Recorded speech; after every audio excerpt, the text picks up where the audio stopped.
Bonsoir, Madame Rothschild. Vous êtes en retard. J'étais à court d'absinthe. Ce qui justifie votre retard? Rappelez-moi de qui nous faisons le procès. Ce n'est pas un procès. Ce sont des accusations infondées que vous faites pour rendre plus vivante une émission que personne ne regarde, le tout interprété par une personne que vous rémunérez en cigarette. Ouh, je sens que l'absinthe ça va vraiment pas être de trop. Vous pensez vraiment que votre sarcasme vous permettra d'échapper à ces instances? Dans la mesure où je n'ai rien fait de mal, je ne suis pas trop inquiète. Je suis pas sûre que réaliser des films de propagande pour le Troisième Reich soit tout à fait anodin. Et c'est reparti. Je suis fatiguée d'avoir à constamment me justifier vis-à-vis de ça. Je n'ai jamais été impliquée dans la politique du parti nazi. Tout ce que j'ai fait était de réaliser des films sans la moindre dimension idéologique. Mon travail n'a jamais cherché qu'à mettre le beau en valeur. Précisément. Je vous demande pardon. C'est précisément dans votre recherche du beau que vous êtes impliqué. Have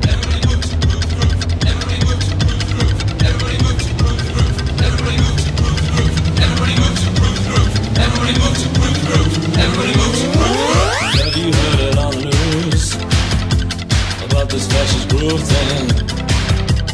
Evil men with racist views spreading all across the land. Don't just sit there on your ass and let that funky chain dance. Brothers, sisters, shoot your best. We don't need this fascist groove thing. Brothers, sisters, we don't need that fascist groove thing. Brothers, sisters, we don't need that fascist groove thing.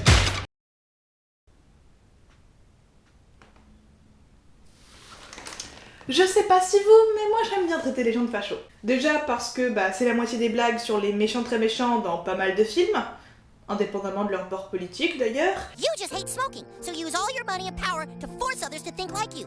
And that's called fascism, you tubby asshole. Et aussi parce que c'est rigolo. Il faut dire que traiter les gens de fachos, ça n'a rien d'exceptionnel, c'est une sorte d'insulte fourre-tout assez pratique pour silencier son adversaire. Tu ne veux pas que je fume à l'intérieur? C'est une atteinte à mes libertés, connard de fasciste! Tu as bloqué une action fasciste pour empêcher des néo-nazis de prendre la parole à une manifestation antiraciste? C'est toi le vrai fasciste, espèce d'antifasciste! Même si nos idées sont très belles, si on les impose, ça devient du fascisme. Et moi, les fascistes, je les bute! Ah putain, recule! C'est le pastécateur! Traiter les gens de fascistes est même tellement répandu, banalisé et visiblement vidé de sens précis qu'il n'est pas rare de se retrouver face à des situations comme celle de Nuit debout. Alain Finkielkraut se rend sur place, probablement pour sortir ses théories fumeuses sur le féminisme ou la pédophilie.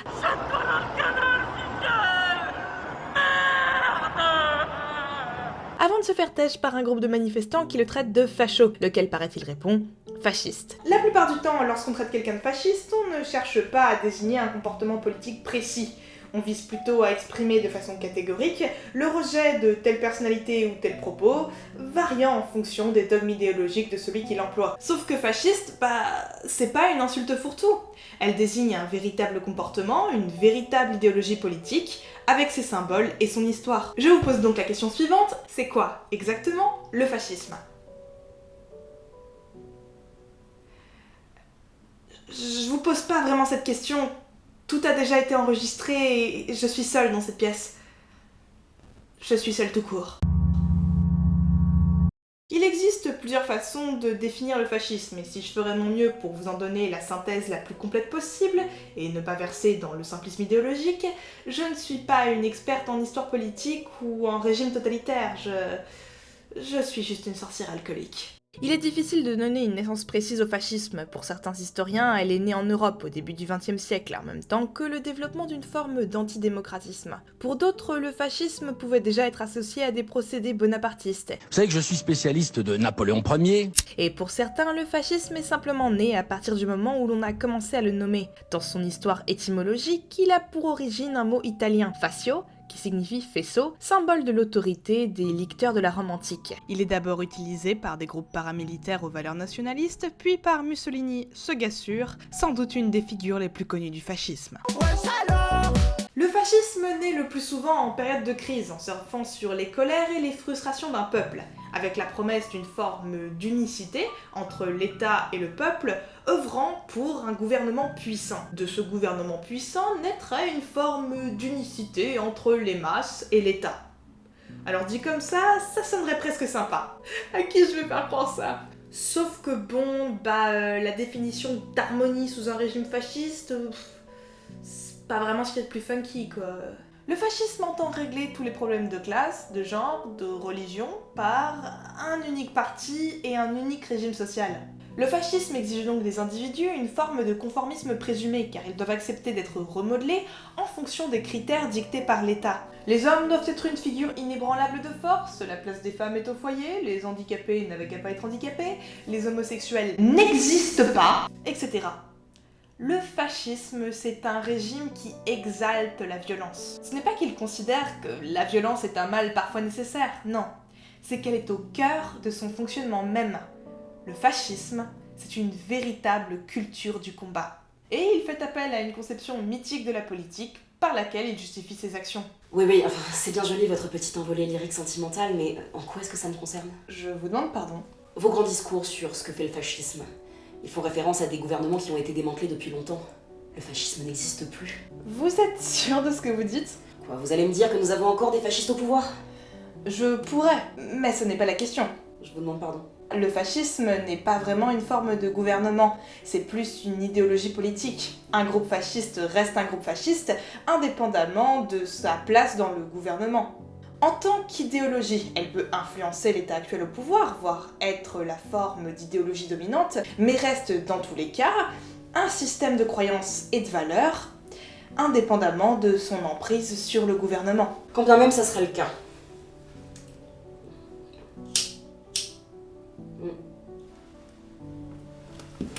Est-ce que vous pourriez m'expliquer le rapport avec ma personne? Alors, une idéologie comme le fascisme demande une forme de soumission importante, ainsi qu'un conformisme très agressif. Si certains seraient effectivement prêts à se plier à tout ça par affinité idéologique, la plupart auront besoin de raisons et de justifications. Et l'une des meilleures méthodes pour convaincre les masses se trouve être la propagande. Et parmi toutes les propagandes qui existent, l'une des plus agressives et assertives se trouve être le cinéma. C'est bon, vous me voyez venir avec mes gros sabots? La subtilité, ça a pas l'air d'être votre fort. Ce que je vous propose qu'on fasse dans cet épisode, au-delà du procès de Madame Riefenstahl, c'est essayer de comprendre ce qu'a été la propagande fasciste, comprendre à quel biais elle faisait appel et sur quel ressort elle reposait. Plus que ça, je veux qu'en décodant les modes de représentation de l'idéologie fasciste, on soit capable de percevoir quel film du cinéma contemporain pourrait être récupéré par cette même idéologie.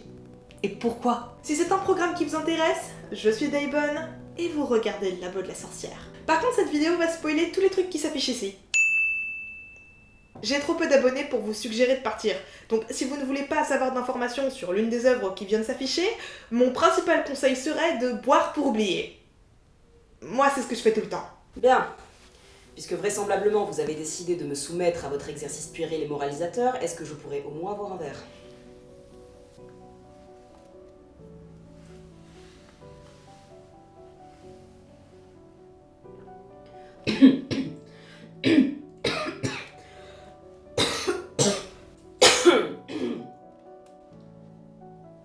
Vous avez conscience que je vais vous contredire, vous interrompre, vous empêcher de tenir votre petit discours moraliste dans votre chambre à écho.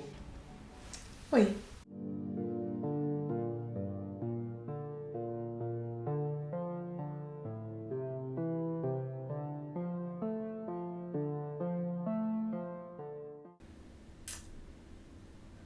Le cinéma, dès ses débuts, était vu comme un médium qui permettait de s'adresser immédiatement à tous, c'est-à-dire sans médiation. L'image vient bousculer une conception classique de l'art, car il semblerait qu'on peut se passer de l'élite culturelle. Il faut dire que le cinéma est dans sa genèse un art populaire.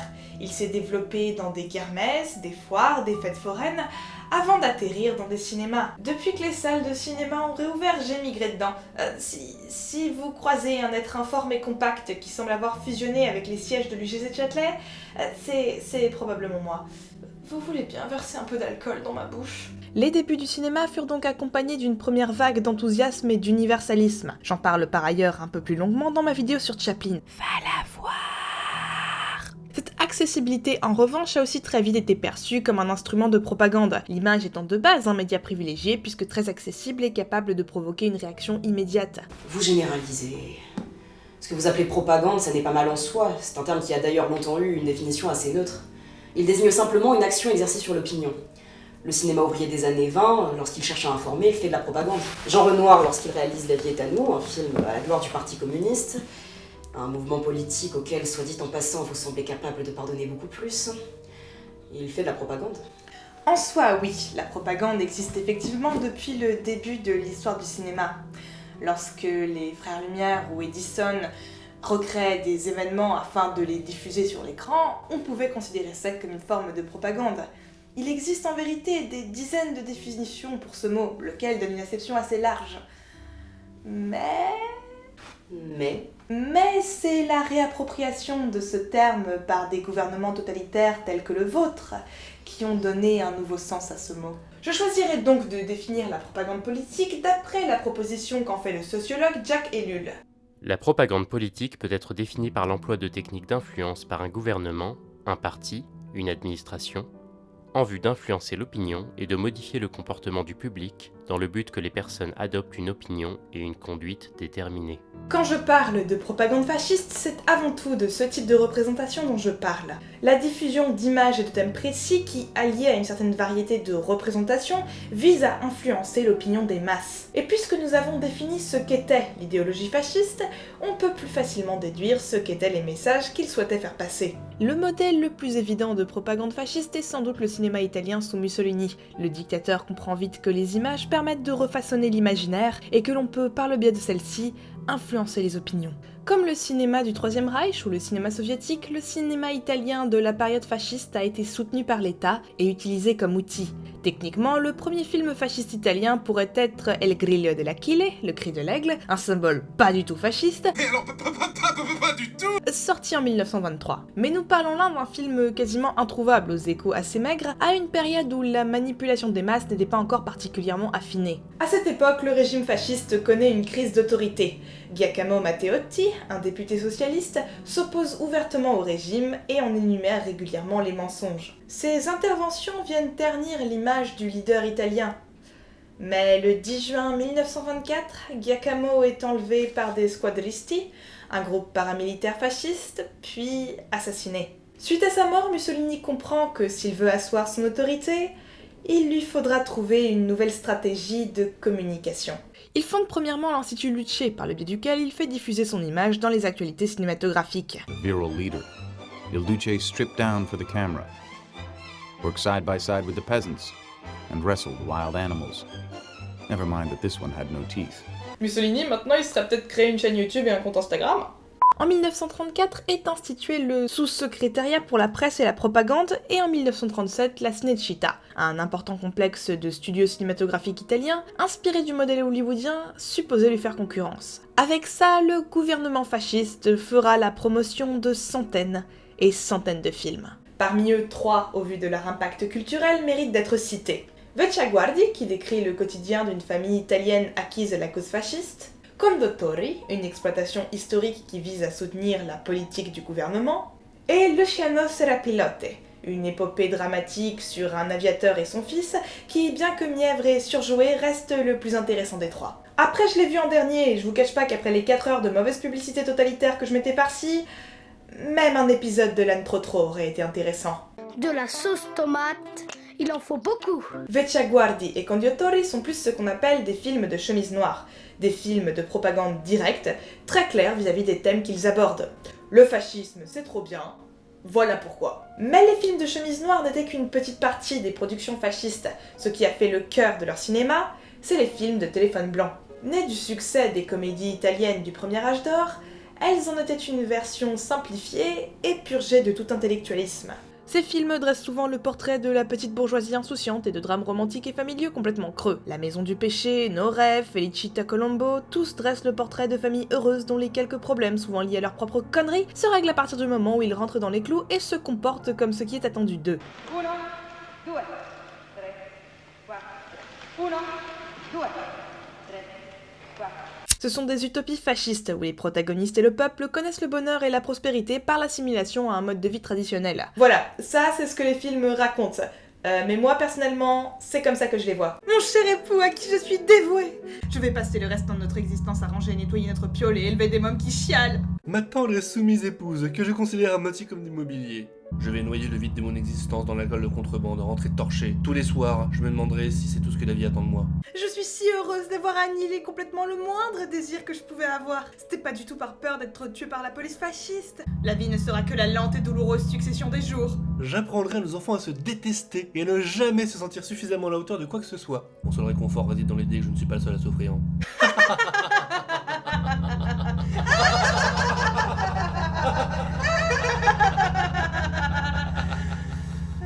Le mariage, un enfer fasciste.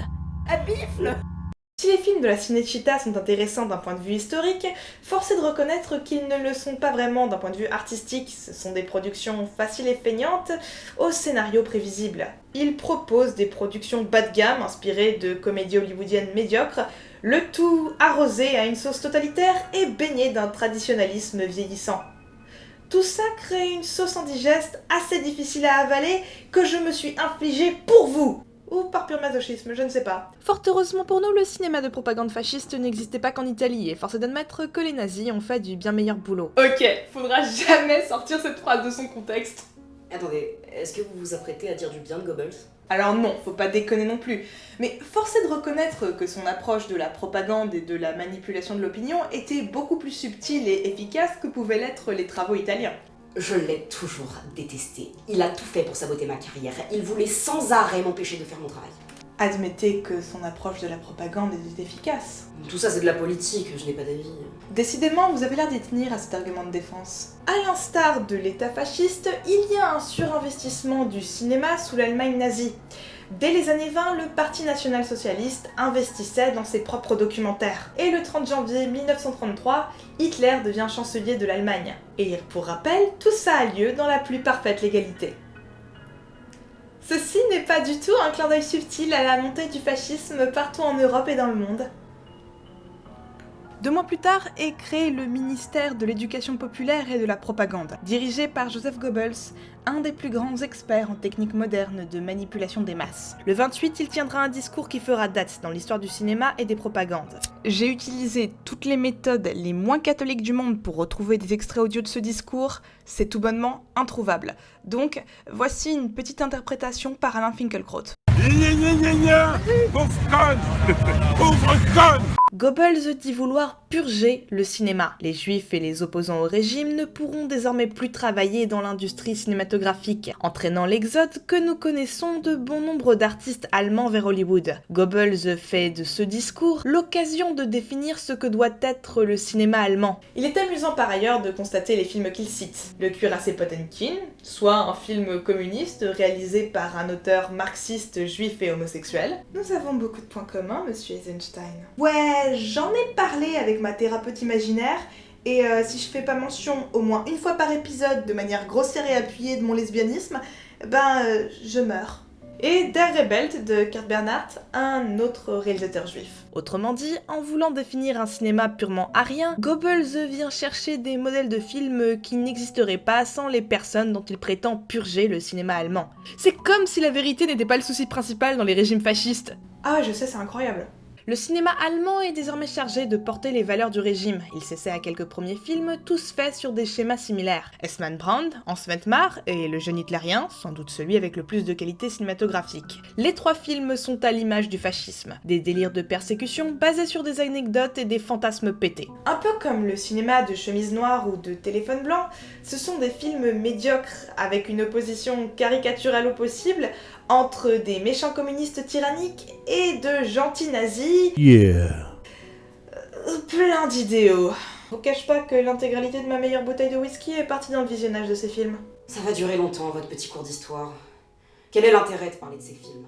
Ils étaient mauvais et leur succès fut aussi médiocre que leur contenu. Parce que si je veux pouvoir expliquer comment la propagande fasciste fonctionne et a pu évoluer, je dois être capable d'expliquer et comprendre pourquoi ces premières tentatives n'ont pas fonctionné. Ils n'ont pas fonctionné parce que ces films étaient sans intérêt et inutile d'aller chercher plus loin. Oui et non. Comment ça, oui et non? Un film peut être mauvais et avoir du succès, sinon personne ne devrait se farcir les comédies de Christian Clavier. Donc que ces films étaient de ridicules spectacles nazis n'a rien à voir avec le fait qu'ils n'aient pas fonctionné? Alors, c'est pas tant le fait qu'ils soient ridicules qu'ils soient des spectacles nazis. C'est un peu le même problème que les films de chemise noire. La propagande, quand elle est trop directe, est souvent mal vue, parce que personne n'aime voir qu'il est manipulé. Vous voulez dire personne ne veut être manipulé? Tout dépend de ce qu'on entend par le mot manipulation. La sociologue Philippe Breton le décrit comme une construction du réel qui semble être réel. Si ce réel semble trop orienté politiquement, à moins qu'on soit déjà convaincu, on grince généralement un peu des dents.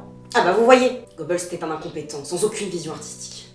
Goebbels était beaucoup de choses, mais certainement pas un incompétent. Goebbels a vite compris qu'un film mis au seul service de la nation ne serait pas suffisant s'il voulait faire valoir la grandeur du Parti national-socialiste. Aussi propagandiste soit-il, un film ne pouvait pas être dénué d'ambition artistique, bien au contraire. Le 5 mars 1937, lors de la première session annuelle de la Chambre du Reich, il tient le discours suivant. Pour être efficace, la propagande ne doit absolument pas paraître voulue. Dès l'instant où l'on prend conscience de la véritable propagande, elle perd toute efficacité. Le national-socialisme ne représente en aucun cas un sauf-conduit pour le renoncement à toute prétention artistique. Et c'est sur cette conscience que la propagande ne peut pas être une chose grossière dénuée de toute ambition artistique que va naître l'une des techniques les plus efficaces de la propagande fasciste. L'esthétisme.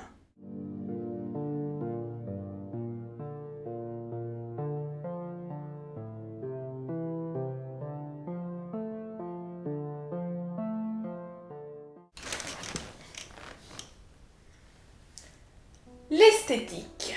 On a tous notre définition de ce qui est beau, certains plus que d'autres. Et le cinéma, puisque reposant par essence sur une narration visuelle, a, dès les débuts de sa création, interrogé son rapport à l'image, que ce soit par des théoriciens, des essais filmiques, voire des courants artistiques. J'ai pour ma part, comme tout homosexuel digne de ce nom, un amour profond pour le camp. Un style qui repose sur la démesure, l'exagération, la théâtralité, un kitsch complètement assumé et revendiqué qu'on peut trouver dans les travaux de John Waters, mais aussi dans beaucoup de films de François Ozon. Pratiquant l'amour buissonnier comme un défi. Et à un niveau bien plus modeste, vous le trouvez également dans les vidéos de votre sorcière alcoolique préférée. Et j'ai sabrement intitulé la décoration de mon appartement « Jungle urbaine porno chic ». Mais du coup, c'est quoi l'esthétique Riefenstahl? Donc, vous voulez que je vous parle de mon travail? Oh non, c'est pas la peine. Vos archives sont très documentées, j'ai toutes les informations nécessaires. En revanche, ça peut être intéressant d'avoir l'avis de la personne concernée sur sa propre biographie. Surtout si c'est pour m'accuser de fascisme. J'accuse pas, j'affirme. Donc, avant d'être réalisatrice, vous avez été comédienne. Et votre objectif, c'était un peu d'être une espèce de Marlène Dietrich. C'est marrant. Vous savez que ça a été une énorme icône lesbienne? Vous auriez aimé être une icône lesbienne? Ah, vous pourrez me resservir, je sens que je vais en avoir besoin. Après plusieurs petites productions, c'est un film en particulier qui fait connaître Lenny, La montagne sacrée de Arnold Frank. Le film s'inscrit dans ce qu'on appelle le cinéma de montagne, un genre cinématographique qui représente la montagne, dans ce que l'on appelle l'école allemande.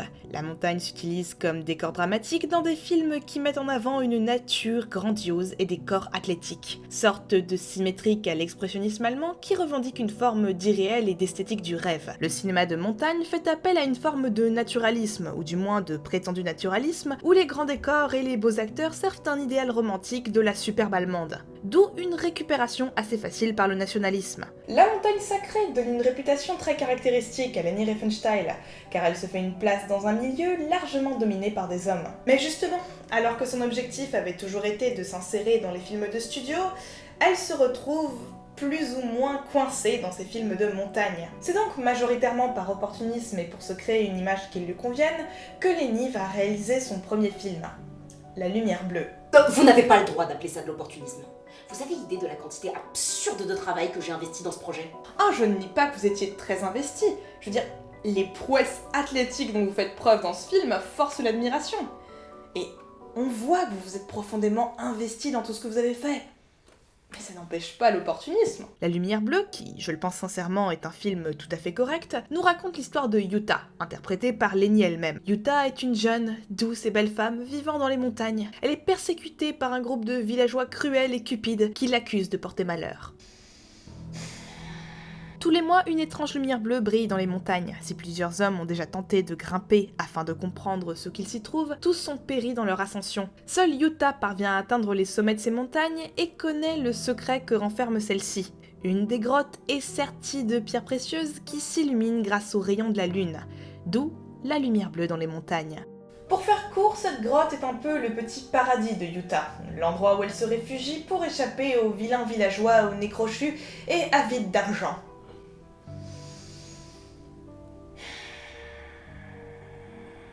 Un jour, elle rencontre un jeune peintre romantique qui la protège des méchants villageois. Reconnaissante, elle finit par lui montrer le chemin vers la grotte. Et comme il est con, il montre ce chemin aux villageois, histoire de prouver que « regardez, c'est pas une sorcière Yuta, c'est juste une grotte remplie de pierres précieuses ». Les villageois, évidemment, ils se servent sans vergogne. Et cette pauvre Yuta découvre son havre de paix détruit. Prise de désespoir, elle se laisse tomber du haut d'une falaise. Le peintre un peu con découvre son cadavre étendu sur l'herbe.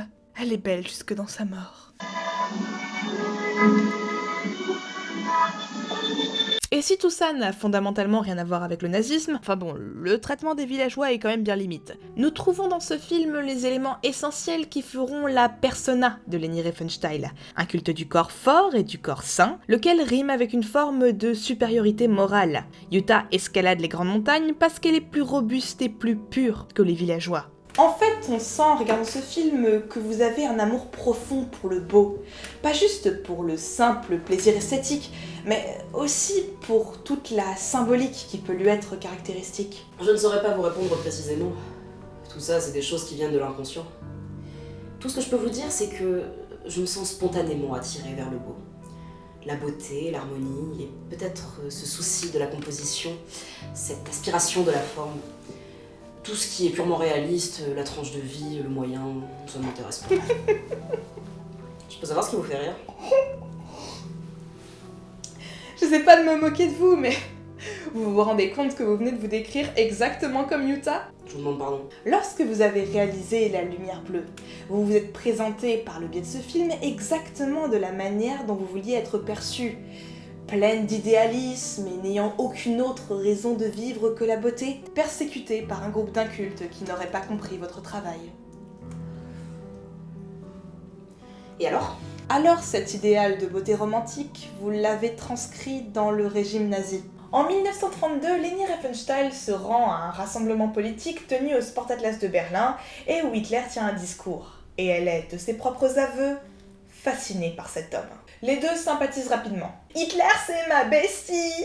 Un an plus tard, elle débutera sa collaboration avec le parti nazi désormais au pouvoir. Elle réalisera pour eux 4 films pour lesquels seront déployés des moyens sans précédent. Et j'aimerais que l'on s'attarde sur au moins 2 d'entre eux. Le Triomphe de la volonté et Olympia. Le Triomphe de la volonté est un film tourné à la gloire d'Hitler et du parti nazi. Le film décrit principalement le congrès du Nuremberg du NSDAP de 1934 tenu au Reichsperchtagland. Bon, dans un très grand complexe sportif. Dans l'idée, le film pourrait n'être vu que comme une bête retranscription des discours. Dans les faits, le discours en lui-même n'est pas important, et ce que Leni filme, c'est une pure démonstration esthétique de puissance. Pour ce film, Leni a fait preuve d'une technique et d'une inventivité impressionnantes, avec des plans aériens et terrestres d'une créativité qu'il est tout bonnement impossible de nier. L'éditeur Jean-Pierre Delarge décrit l'œuvre de la manière suivante. Un chef-d'œuvre de haine, de vanité provocante, d'orgueil démoniaque, mais un chef-d'œuvre tout de même. Et pour cause, le Triomphe de la volonté s'ouvre comme un opéra wagnérien, avec des références culturelles germaniques très fortes. La caméra fait l'emphase sur le grandiose de l'architecture, et surtout sur la disposition ornementale des foules. Elles sont symétriques, organisées, sublimées par la chorégraphie qu'elles exécutent. Mais, et ça on ne le mentionne pas assez, l'incroyable travail de Leni Riefenstahl est avant tout possible parce qu'on lui a donné les moyens de le réaliser. Au-delà des moyens absolument faramineux qui lui ont été accordés, le congrès a aussi été organisé dans ses moyens et son déroulement en fonction de la caméra qui les filmait. Il est d'ailleurs intéressant de constater que dans cette optique, ce documentaire n'en est pas vraiment un. Nuremberg a été un bordel absolu. Les gens se sont ramenés bourrés, il y avait des putes déchirées à je ne sais quelle substance un peu partout. Vraiment, c'était une espèce de technival facho.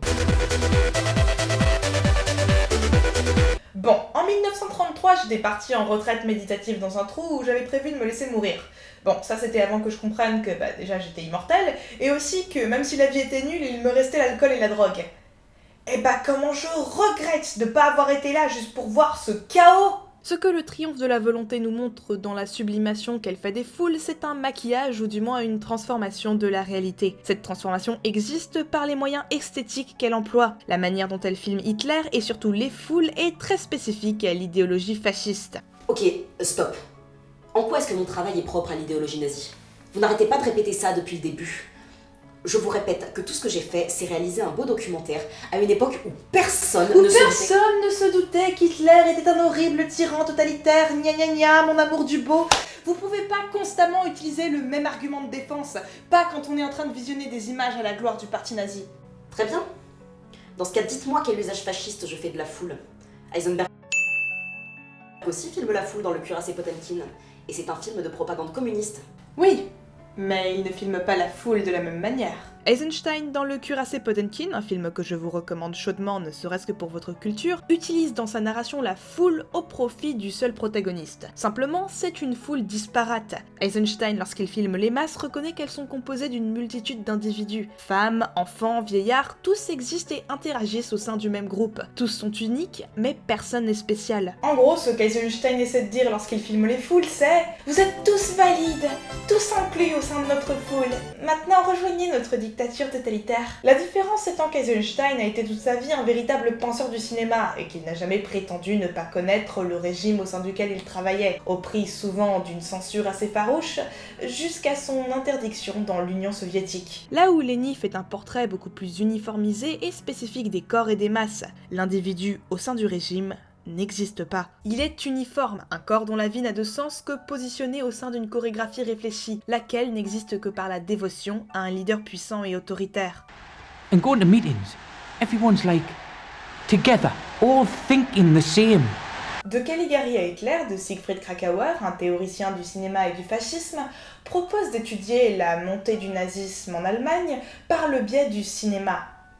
Il écrit sur le triomphe de la volonté. La propagande de Goebbels cherchait à intégrer par la contrainte le cœur du peuple au système et à l'y maintenir. Le film consacré à ce congrès illustre sans équivoque par un montage très impressionnant une transformation complète de la réalité. Straight up, I can't tell you how wonderful it feels, how wonderful it's always felt to wear this uniform, being like a soldier of the Nazi movement. Son absorption complète par les structures artificielles du congrès du parti. Les nazis avaient méticuleusement permis une telle métamorphose. Mais ils différaient d'un énorme spectacle traditionnel par le fait qu'ils prétendaient être l'expression de l'existence réelle du peuple. Following, no questions, that's the only way to get Germany out of the mess. No more nonsense, really do something. Le triomphe de la volonté révèle que les discours devant le congrès n'ont qu'un rôle mineur. Les discours tentent à appeler à l'émotion autant qu'à l'intellect des auditeurs. Mais les nazis agissent principalement sur les émotions. I mean, we just listened like...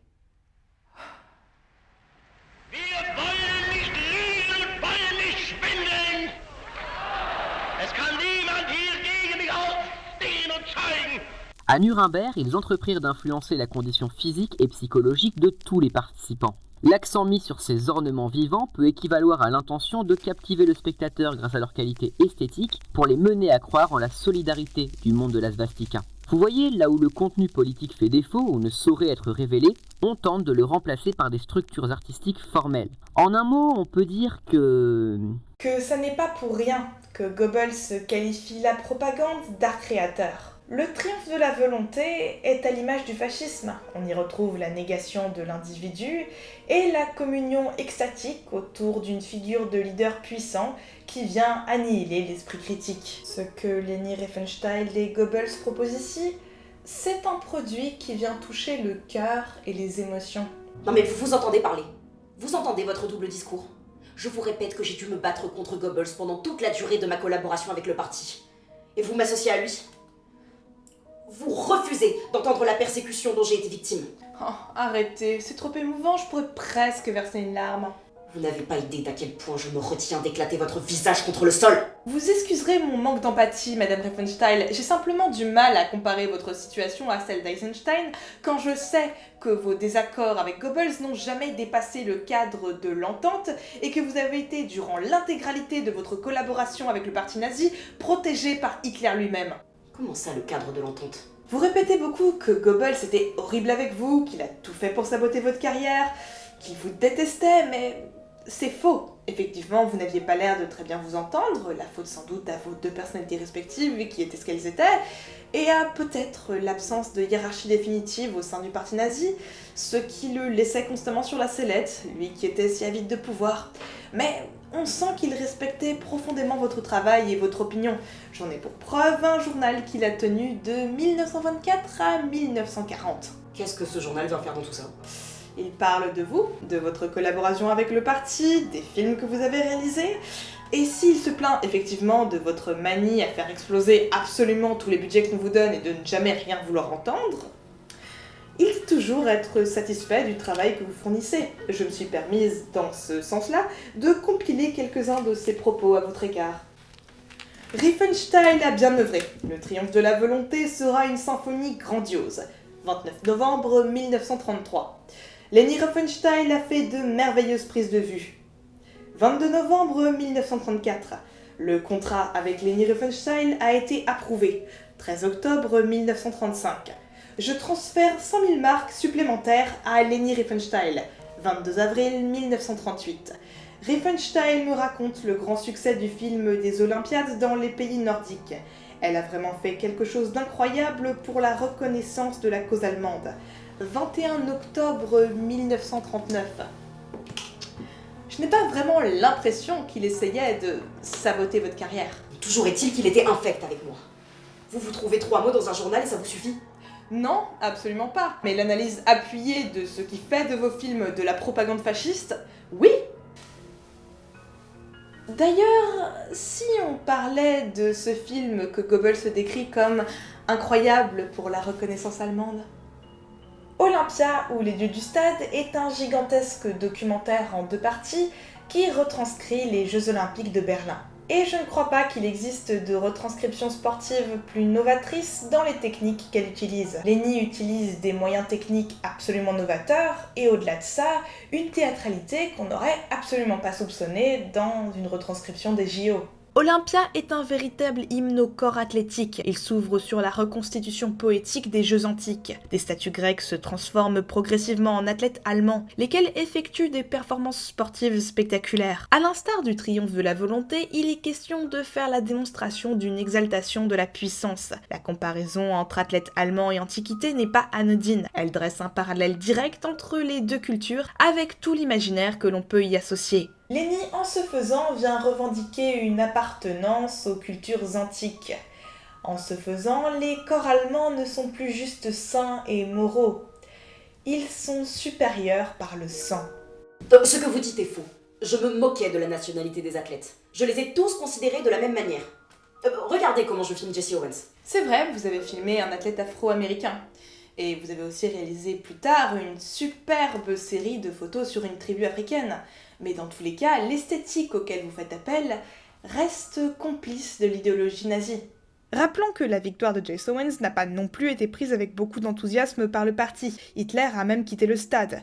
Et que, de toute manière, une fois que tout un dispositif est mis en place pour filmer les corps d'une certaine manière, il n'y a pas trop de raison de s'abstenir de le faire pour certains, surtout si on cherche à s'exporter au-delà d'Allemagne, comme ce fut le cas pour Olympia. Et surtout, c'est finalement très manichéen de justifier qu'une propagandiste nazie ne l'était pas parce que la preuve, elle a un jour filmé des personnes noires. Il y a une continuité extrêmement profonde dans le travail de Riefenstahl, qui est cette manière de considérer les corps. Riefenstahl l'a dit elle-même, ce qui l'intéressait n'était pas tant le discours du chancelier que l'image qu'il transcrivait. Ce qui a séduit Leni Riefenstahl dans le nazisme n'est pas tant leurs propos, mais de manière presque plus radicale, leur esthétisme. Quand on y réfléchit, tous les films que Leni Riefenstahl a réalisés pour le parti nazi fonctionnent de la même manière. C'est la renaissance du corps et de l'esprit communautaire qui n'est rendue possible que par le culte d'un chef irrésistible. En ça, il n'y a pas grand chose à dire sur Olympia. Il suit le même modèle que le triomphe de la volonté et l'applique aux Jeux Olympiques. Le positionnement des foules dans les stades, la dépersonnalisation des athlètes, tous traités comme de simples incarnations corporelles au service d'une histoire et d'un spectacle, tout n'est qu'image. Ce que Leni Riefenstahl a fait pour le parti nazi, c'est construire de l'esthétique pure. Une blague que j'aime bien faire, c'est que je suis composée à 80% d'esthétisme. Et 20% de sel, mais ça c'est une autre histoire. Je pourrais prétendre que c'est du retour de stigmate de me prétendre si ouvertement superficielle, mais non. Je suis juste superficielle. Dites-moi que je suis fraîche, bordel! Et je trouve ça marrant parce que je ne corresponds pas toujours aux attentes que les gens peuvent avoir de moi. Et par là, je sais pas de tenir un discours à la con du type « Il y a un cœur qui bat sous tout ce maquillage », mais plutôt que mon parcours d'homosexuel m'a amené à plusieurs reprises à questionner les différentes notions de féminité. Ce n'est pas rare du tout que je sois confrontée à une forme d'étonnement, voire de mépris de la part de fiefés camarades hétérosexuels parce que je ne corresponds pas nécessairement à l'image qu'ils se font des lesbiennes. Je veux dire, regardez-moi, regardez mes différents costumes. Leur seul point commun, c'est qu'on dirait différentes saveurs de Bimbo Bratz. Mets des paillettes, Bratz. Et ce serait mentir que de dire que je m'habille sans avoir conscience de rien ou sans me poser la moindre question, parce qu'on porte tous un uniforme. L'uniforme de notre genre, de notre classe sociale, de notre métier, etc. Ce que l'on porte est une projection de ce que nous sommes, de ce que nous aimons, parfois même des cercles que nous fréquentons. Alors, c'est pas comme si je m'allongeais tous les soirs pour produire une réflexion profonde sur mon identité, quoique j'ai énormément de temps à perdre. Mais je crois que j'ai compris que parce que la féminité ou la masculinité repose avant tout sur des performances, les cheveux longs ou courts, le maquillage, tout ça, ben j'ai décidé de performer ma féminité avec tout le théâtral et l'exagération qui me plaît. Je dirais que les symboles de la féminité exacerbée me parlent parce que ce sont des accessoires que je peux choisir ou non de porter. Je peux choisir comment je les mets en scène, je peux choisir comment je les utilise. Je suis camp quoi. Mais en vrai, tout ça, on s'en fout. Goebbels, bien avant ma petite crise existentielle ridicule, avait compris le pouvoir de l'uniforme. L'uniforme peut être plus que la représentation partielle de ce que nous sommes. Elle peut réduire l'individu à ce qu'il porte. Si on regarde les travaux de Riefenstahl, on voit que s'opère une forme de désincarnation. Dans le triomphe de la volonté, les soldats ont le visage caché par leur casque. Ils font tous à peu près la même taille et le même poids. Hitler, filmé de dos puis de loin, avec toujours une emphase sur son uniforme, est une incarnation plus qu'un individu. Dans Olympia, les corps nus sont des uniformes de chair via lesquels on fait la démonstration figurative de la pureté des forces aryennes. Et c'est intéressant parce que le cinéma repose sur une pensée du visible et de l'invisible, ce que nous pouvons et ne pouvons pas voir. Que ce soit l'intériorité d'un personnage, le hors-cadre, le hors-champ, ce qu'il se trouve dans la malle de Pulp Fiction, bref. Ce sont toutes ces choses qui rendent l'interprétation possible et qui travaillent le rapport entre un film et son public. Or, une propagande, si elle veut être réussie, ne doit pas laisser le choix de son message. Goebbels et Riefenstahl, en réduisant les individus et les masses à leur uniforme et donc à leur image, viennent bloquer l'invisible. Il n'y a rien en dehors du visible. Il n'y a rien en dehors du visible. Il n'y a rien en dehors du visible. Il n'y a rien en dehors du visible.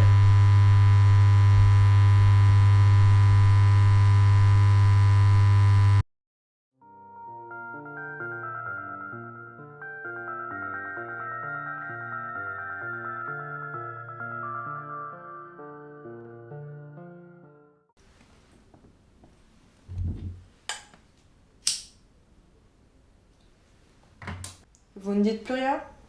À quoi bon? Quoi que je dise, vous allez le retourner contre moi. Alors, techniquement, c'est un peu... On ne peut pas discuter avec vous. Vous n'arrêtez pas d'imposer votre vision et votre morale sur mon travail. Ok.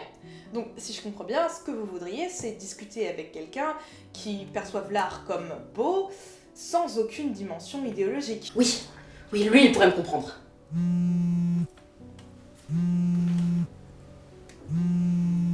Allô? Bonjour, je suis Hannibal Lecter.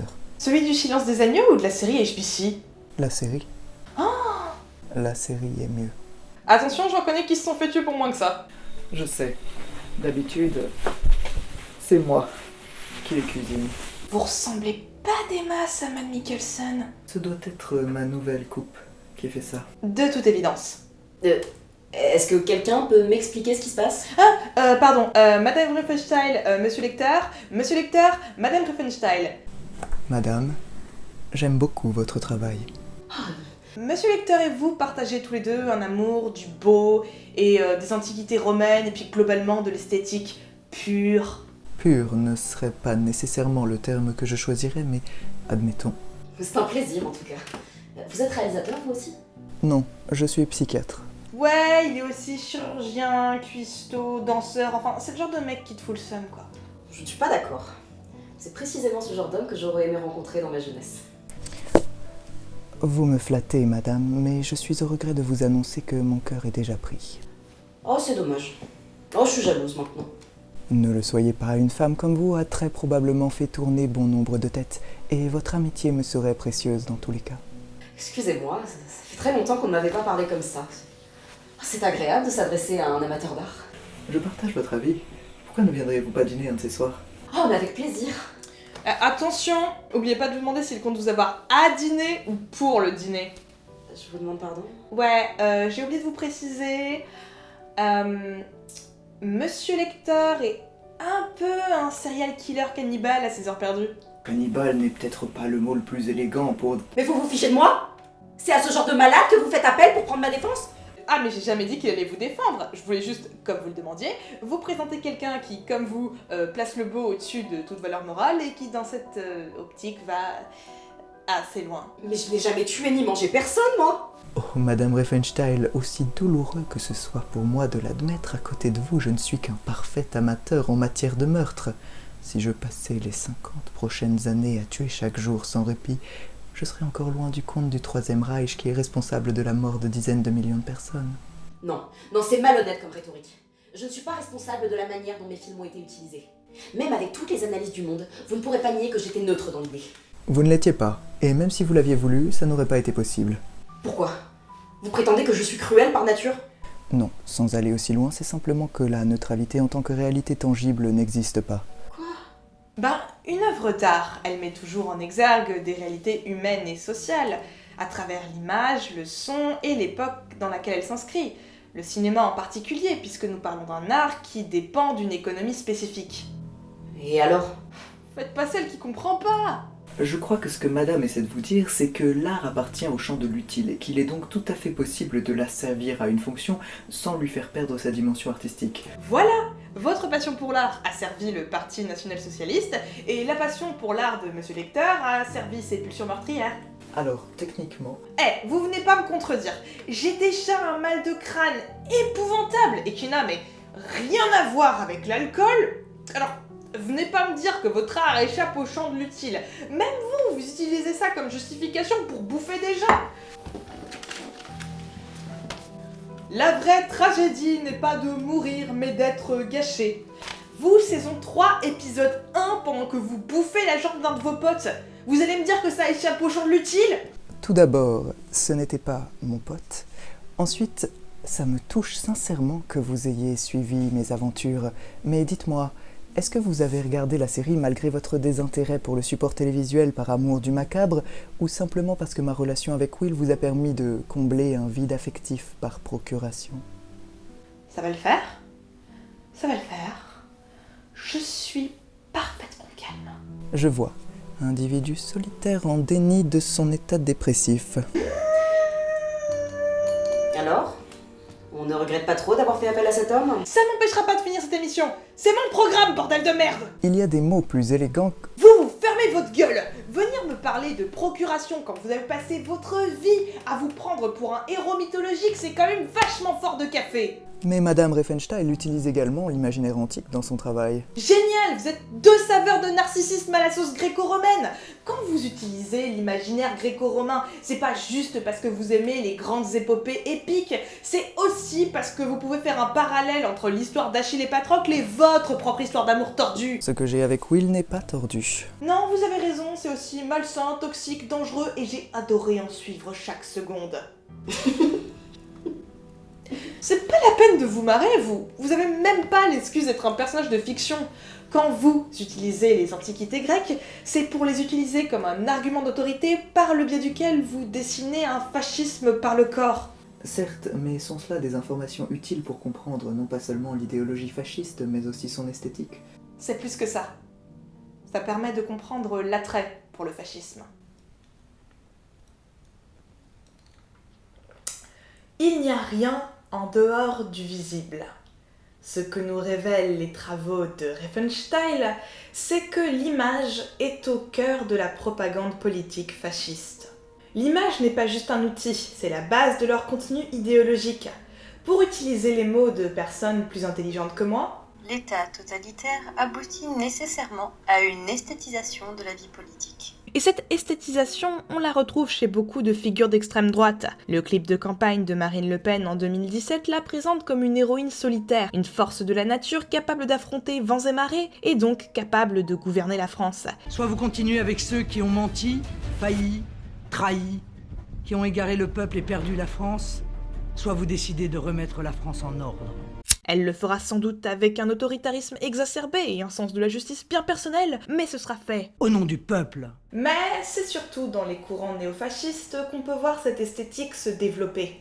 Je pourrais par exemple citer un certain auteur d'extrême droite, dont je tairai le nom car sa maison d'édition strike tous ceux qui le mentionnent, mais qui globalement s'est beaucoup fait connaître sur les réseaux sociaux avec son personnage de Skin au crâne rasé qui pétait la gueule d'absolument tout le monde. Jusqu'à ce qu'ils te disent que, bon, en vrai les nazis, hormis leur horrible crime, est-ce que leur gros aigle, leur super uniforme et leur super film n'avaient pas trop la classe, sérieux? Quand on y pense, le triomphe de la volonté est une forme de victoire d'outre-tombe pour le parti nazi. Parce qu'encore aujourd'hui, les images que nous utilisons avec ce documentaire pour nous représenter les nazis sont exactement celles qu'ils voulaient que l'on ait d'eux. Il n'y a rien en dehors du visible.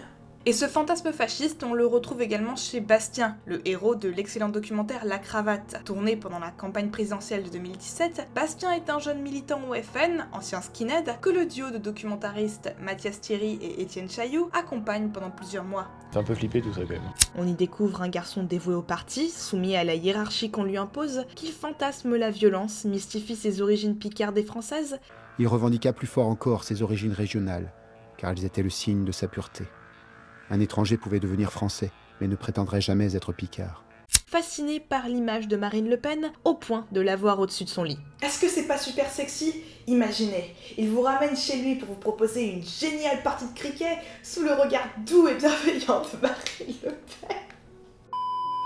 Blague à part, je ne saurais trop vous recommander ce documentaire. Il souligne avec une finesse incroyable la brutalité du RN et son contraste avec la bonhomie de ce garçon qui découvre progressivement que les fantasmes qu'il se faisait du Front National ne sont rien d'autre que des fantasmes, des images pour cacher leur barbarie. Cependant, soyons honnêtes, que quelques néo-nazis se pouignent devant des films de Leni Riefenstahl ou qu'ils se créent leur petite esthétique dans leur coin, on pourrait presque dire que c'est sans conséquence. Parce que jamais le fascisme frontal ne pourrait sortir des groupuscules d'extrême droite. Mais s'il est possible de comprendre les modèles de représentation fascistes, on peut faire plus que simplement les reproduire. On peut les projeter sur d'autres œuvres. Et la pop culture en ça est un excellent support. Sophia, dans son excellente vidéo « Qui sont les joueurs de jeux vidéo ?», parle notamment de la radicalisation de nombreux joueurs et de comment le jeu vidéo peut être un lieu de fantasme propre à l'imaginaire fasciste. Certains gamers, face à une culture mainstream qui, sous certains aspects, refuse de plus en plus le racisme ouvert et franc, le sexisme décomplexé et sans filtre, eh bien ils se sont réfugiés dans le jeu vidéo. Sur les chats de jeux en ligne, dans les forums dédiés, une contre-culture réactionnaire s'est construite pendant des années. Mais puisque cette chaîne parle de cinéma, j'aimerais qu'on parle de récupération, de films. 300 de Zack Snyder est un véritable classique du néo-péplum. Il nous raconte l'épopée fantasmée de Spartiate et de comment leur armée de 300 hommes a vaincu les méchants Perses Banzanés et tenu tête à Xerxès, le demi-dieu musclé, probablement pas très hétéro. Nous avons tant de choses en commun. Et je n'essaie absolument pas de dire que 300 est un film fasciste. Snyder en revendique l'artificialité, et le côté ridiculement burné et over the top du truc font partie du délire. Mais lorsque l'on connaît les affects totalitaires, c'est difficile de ne pas voir en quoi certains fascistes pourraient projeter leur affinité dessus. On nous présente une antiquité mystifiée, forte et basée sur une hiérarchie stricte, où Léonidas, homme viril et puissant, dirige une armée d'autres hommes virils et puissants. Spartiate! Quel est votre métier? Tous sont relativement désincarnés par leur uniforme. Muscles, slip. Les Spartiates trouvent la gloire dans l'obéissance à leur roi, mais surtout par la violence et la soumission à une hiérarchie stricte. Les Zouzes sont des épouses dévouées ou des putes, les handicapés sont des traîtres moches et fragiles, et les PD, c'est pas bien, voilà. Et ça n'est pas la réalité. Le fait que ce film s'inspire d'un roman graphique et sa mise en scène ultra stylisée rendent le tout assez évident. Les Spartiates n'étaient pas juste 300 quand ils ont affronté les Perses, ils étaient aidés de centaines et centaines d'autres soldats. Et d'ailleurs, les Spartiates, ils étaient vachement pédés. Mais la réalité, on s'en fout. Ce qui compte, c'est le fantasme et ce à quoi il peut renvoyer. Ce n'est pas pour rien que des groupuscules d'extrême droite ont récupéré des symboles spartiates comme leur drapeau dans leur folklore. Ils ne sont pas débiles, ils savent que 300 est une mise en scène construite de toutes pièces. Parce que ce qu'ils veulent, ce n'est pas tant des faits et de la logique.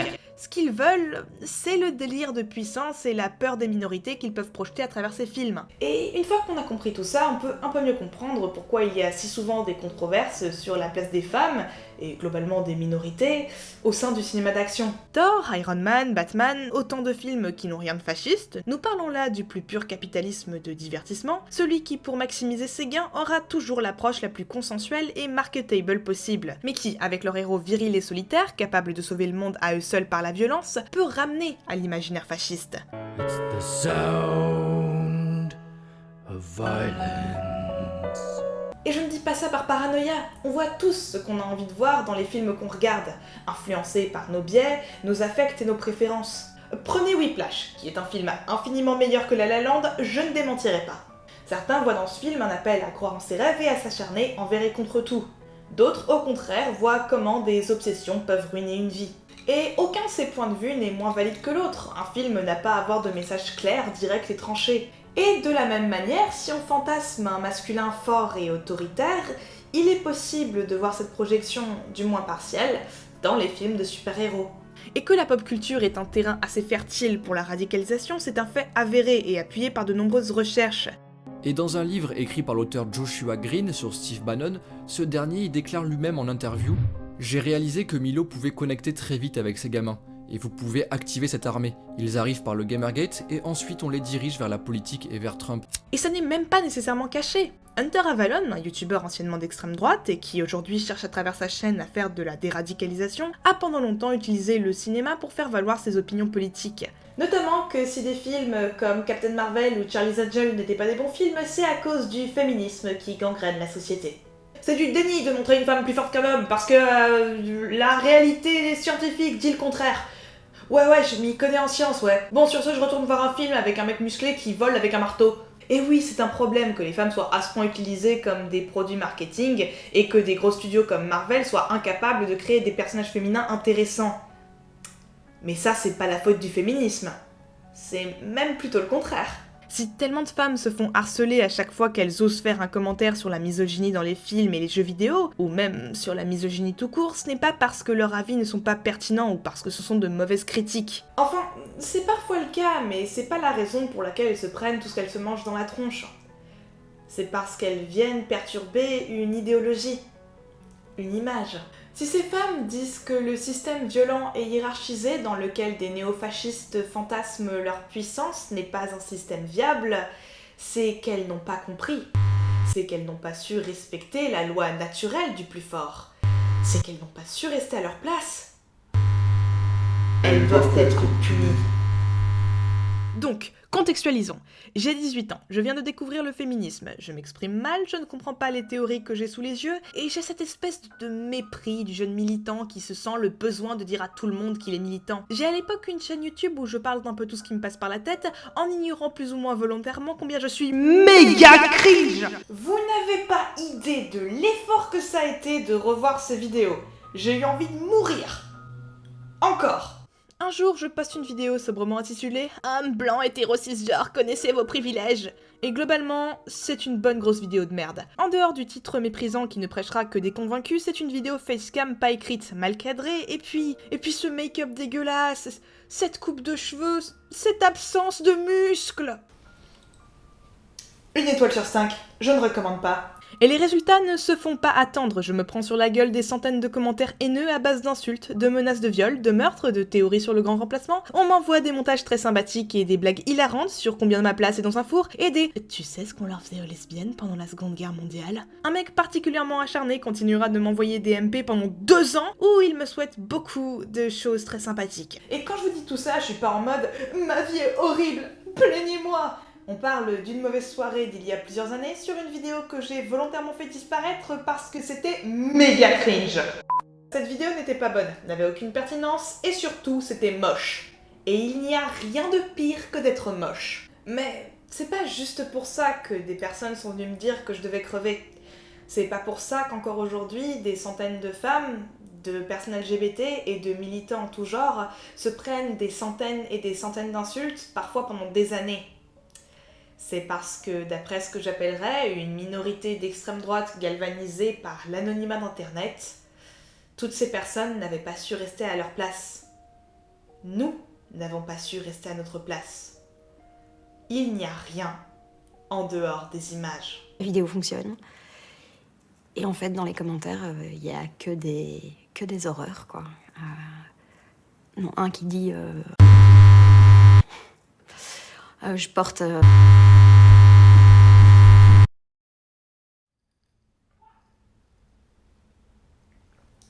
Sauf qu'il y a toujours quelque chose derrière les images, derrière la caméra, derrière les scénarios, derrière les soldats et leurs uniformes, et derrière les figures de leaders puissants.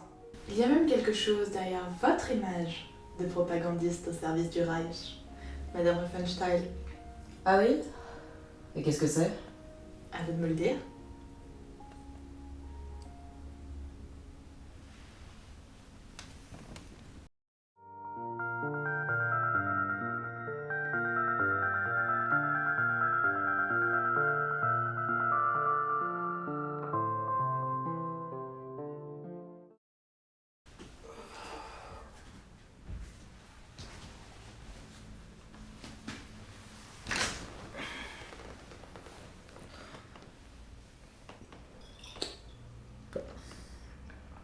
Je me sens sale. Oh, j'ai l'impression que chaque particule de mon corps me dit que j'ai fait quelque chose de mal. Je me demande ce que ça peut être.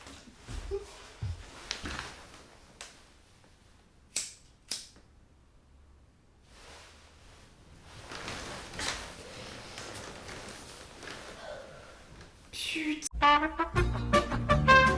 Oh, bon, c'est pas grave. C'est pas la première fois que l'absente me fait faire des conneries. Et je suppose que je dois finir de toute manière, puisque vous êtes encore là. Donc là, normalement, c'est le moment où vous me dites « Et c'est tout? T'as encore fait une vidéo interminable juste pour nous dire que les films de propagande nazie sont des films de propagande nazie? Pouce rouge, reviens nous voir quand tu parleras de sexe déguisé en Sigmund Freud. » Et en soi, oui, c'est ce que j'ai fait, même si je l'ai fait avec un objectif précis. Libre à vous de juger si vous l'avez trouvé pertinent ou non. Évidemment qu'aujourd'hui, devant des films de Riefenstahl, on ne pourrait pas nier la nature de ce qu'on est en train de regarder, mais je pense qu'expliquer des mécanismes de propagande a priori évidents est essentiel pour comprendre comment une idéologie peut fonctionner, surtout le fascisme qui, comme nous l'avons vu, dépend d'une mystification de sa propre idéologie. Avec une nazie, quoi.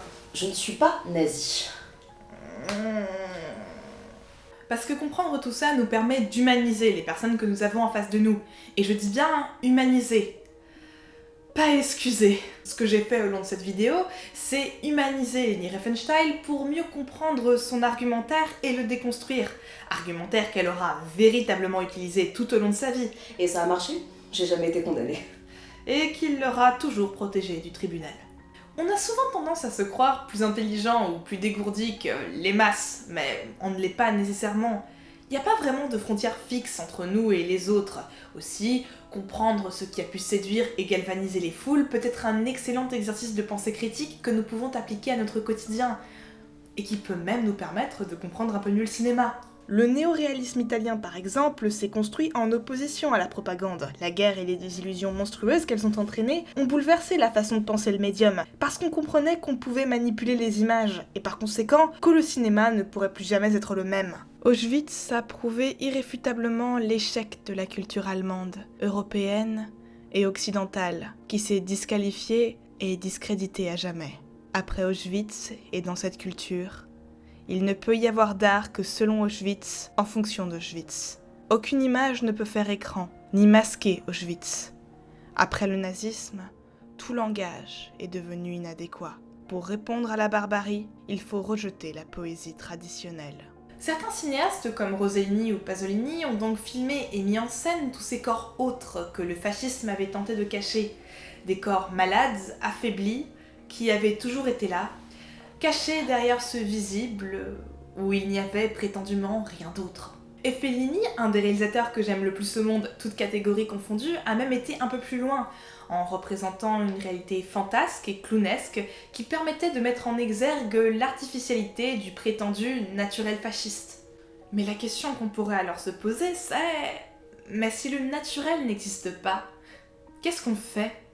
Qu'est-ce qu'on devient? Et la réponse est... J'en sais rien. Je suis toujours juste une sorcière alcoolique, moi.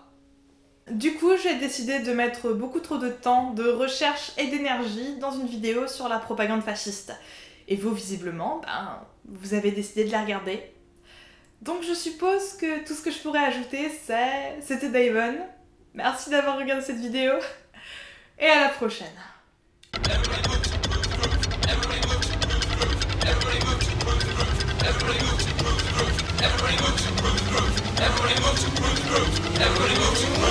Have you heard it on the news about this fascist growth thing? Even with racist views spreading all across the land. Don't just sit there on your ass and let that funky chain dance. Brothers, sisters, shoot your best. We don't need this fascist growth thing. Brothers, sisters, we don't need that fascist groove thing. Brothers, sisters, we don't need that fascist groove thing. History will repeat itself. Crisis point when in the hour. Counterfeits will do no good. Hot US, I feel your power. Hitler proves that funky stuff. It's not for you and me. No. Europe's an unhappy land. They've had their fascist growth thing. Brothers, sisters, we don't need that fascist growth thing. Brothers, sisters, we don't need that fascist growth thing.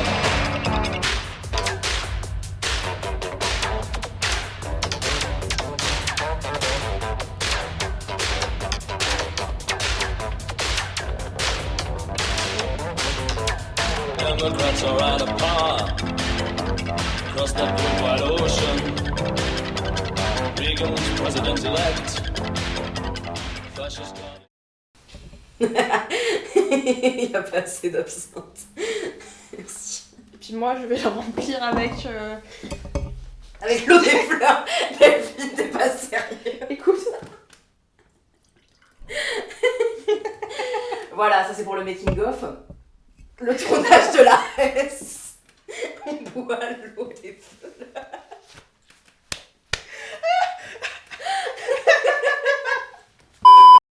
Je suis Leni Riefenstahl avec un téléphone. Tout est normal.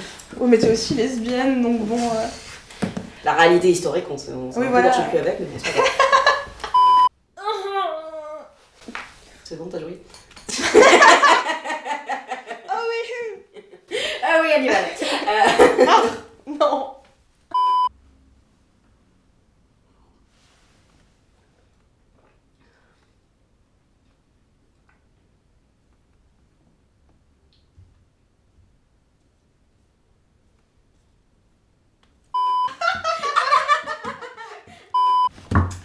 Il y a même quelque chose derrière votre image de propagandiste infatigable au service du Reich, Madame Riefenstahl.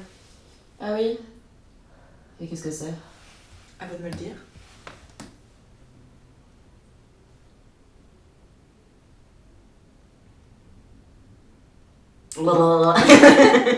Tu sais que tout ton poids est sur ma cuisse. Ah, je suis désolée. Non, t'inquiète, je peux encore tenir, tu vois. Car je suis musclée. Oui, tu es musclée, Delphine, c'est bien. Musclée.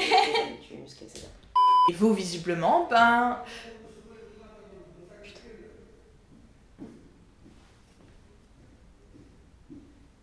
Tu veux que je sorte comme ça et que je leur dise de se taire? Non.